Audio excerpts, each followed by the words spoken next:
एक गांव में दो मित्र रहते थे। एक का नाम श्यामलाल और हरीलाल था। श्यामलाल गांव के जमींदार का बेटा था और हरीलाल गांव के मुखिया का बेटा था।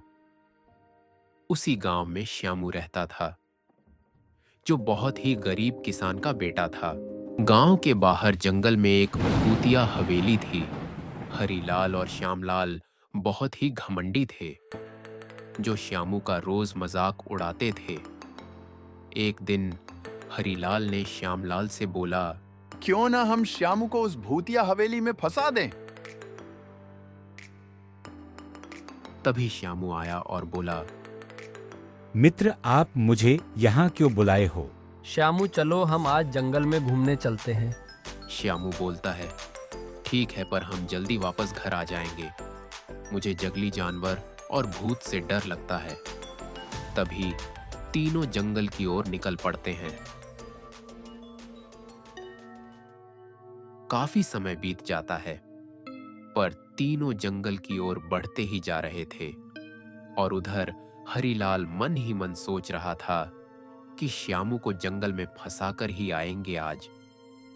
जंगल में घूमते घूमते दिन बीत जाता है। काफी देर चलने के बाद श्यामू बोलता है कि अब शाम होने वाली है, चलो वापस घर चलते हैं। तभी हरीलाल बोलता है, मुझे शॉर्टकट रास्ता पता है, चलो घर जल्दी पहुंच जाएंगे।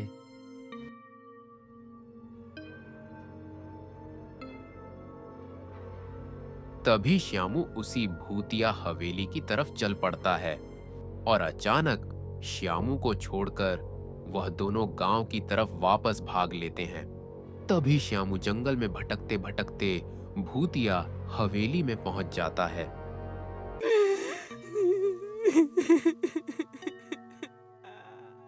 तभी अचानक रोने की आवाज आती है और श्यामू बोलता है, कौन है जो रो रहा है? तभी श्यामू आगे की ओर बढ़ता है और देखता है कि एक भूतिन सफेद साड़ी पहने रो रही थी। श्यामू डर जाता है।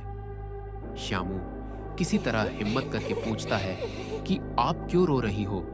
तुम मुझे बहुत नेक बंदा लग रहे हो, तो बताती हूँ। मुझे एक साधु बाबा ने श्राप दिया था, उसी के कारण मैं वर्षों से इस हवेली में भटक रही हूँ। इसी प्रकार श्यामू देर न करते हुए जल्दी से जादुई घड़े का पानी पिला देता है।